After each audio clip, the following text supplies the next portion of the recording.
Hey guys, what's up?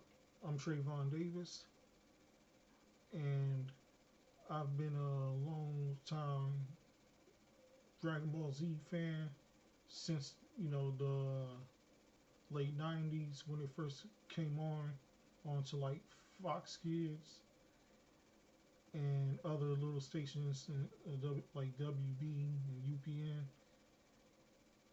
I remember the video sets would come out, and those would be in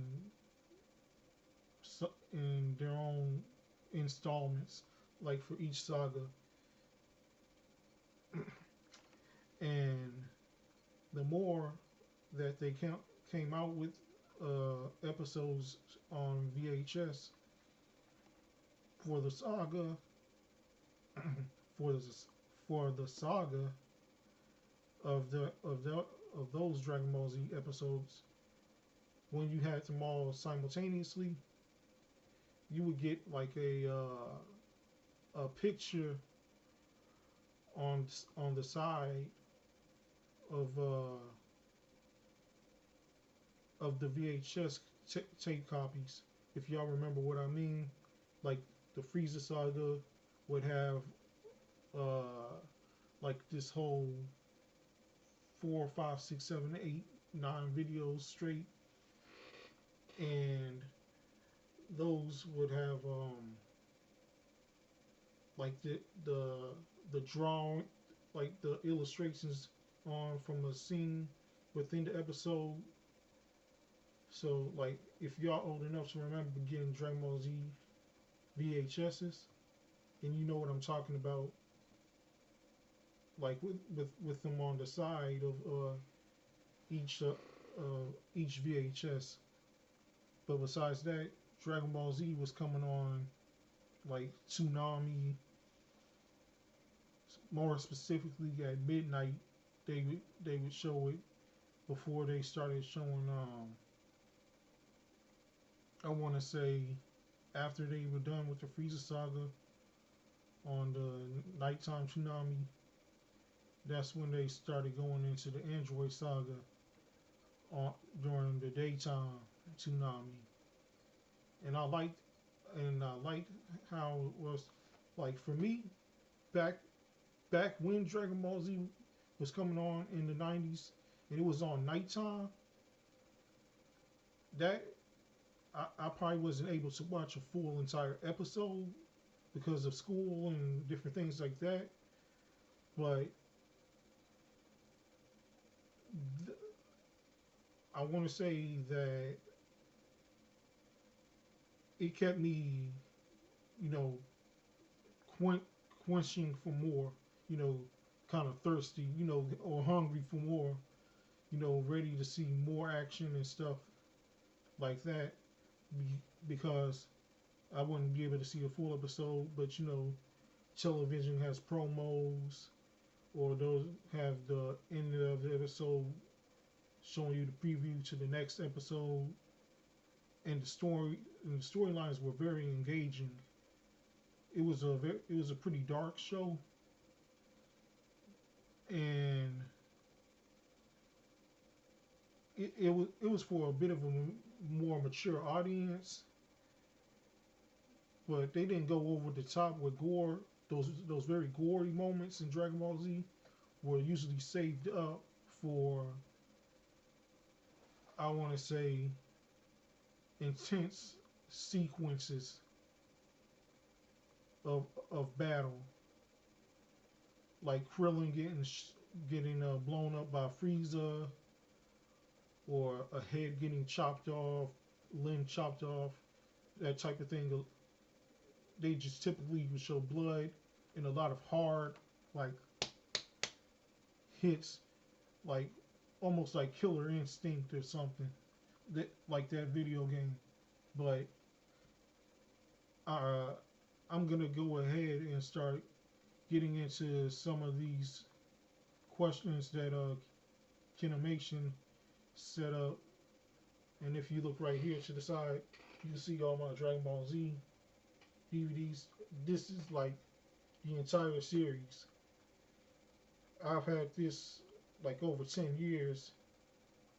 But when Dragon Ball Z originally was still on television from 2000 to 2003, I was getting the VHSs. And just like I said earlier, each saga for the VHSs, uh, each saga would play out a whole set set of tapes together. On the side, they had that art cover on it. So the side art that would make that one particular scene from the series. But y'all remember know what I mean? Remember? And one thing before I start getting into detail with it, like getting into detail with the questions and things like that, uh, is a lot of y'all. Well, if you grew up watching Dragon Ball Z, obviously, obviously, y'all remember that um, there were magazines for Dragon Ball Z, not just like those shonen mangas or whatever. I'm talking about Dragon Ball Z had actual magazines, and each of them were issuing, different uh, topics and stuff like that. I don't think they ever really tried to power scale any of the characters or try to uh, over I want to say expose the storylines and give you things that were too deep within context for it. But